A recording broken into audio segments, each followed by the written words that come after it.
Oh no!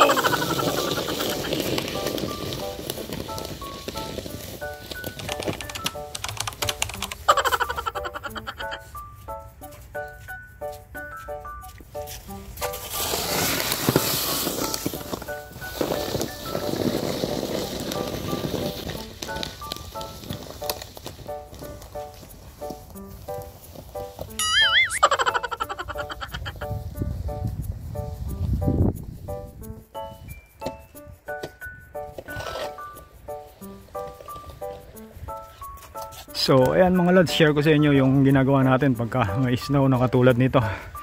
So madaling araw ngayon mga lods, kaya hindi pa ganun kaliwanag. Ayan. So yan ang paligid.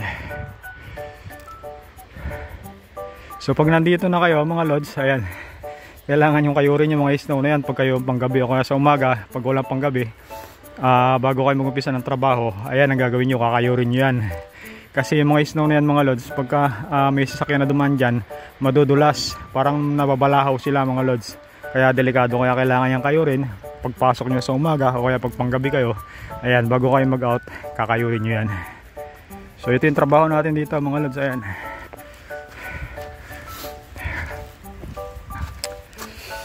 Ayan, kaya dagdag trabaho mga lods pag may snow. Kaya sabi ko sa inyo, pagka winter, hindi masarap, pahirap.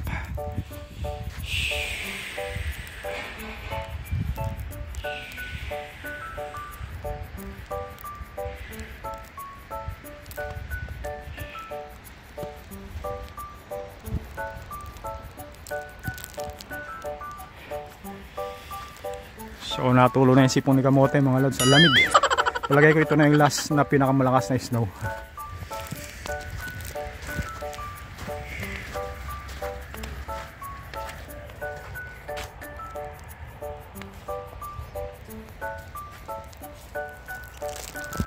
So ayan mga lods, ganda ng paligid, puting-puti.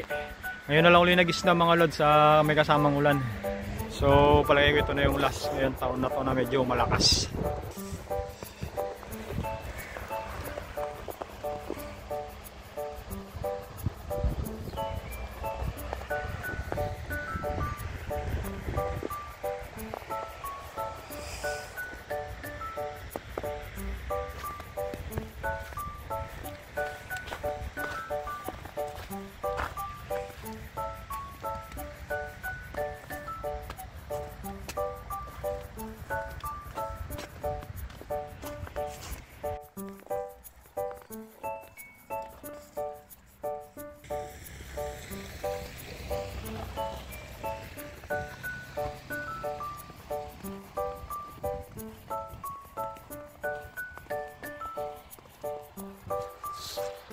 So ayan mga lods, mahirap pag snow ito.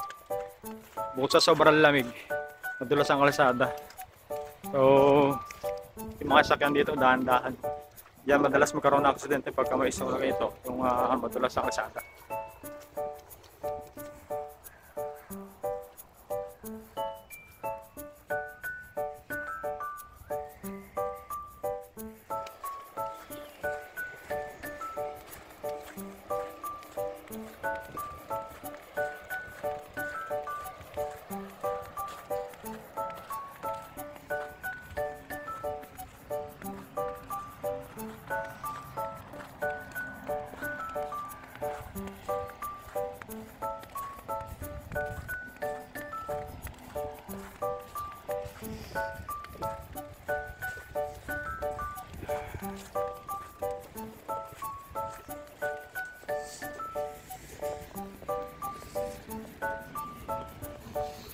So dun sa kabilang factory mga lods, sumasama sa akin pag umuwi. Ayan, hirwa.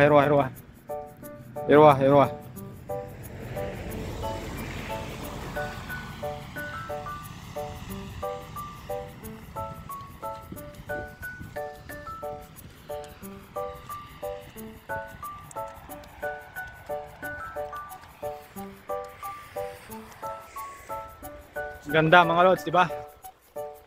Mga aspirant dyan na nasa Pilipinas, soon kayo naman makaka-experience ito mga lods. Ayan, masarap sa una pero katagalan hindi na masarap. Sobrang lamig.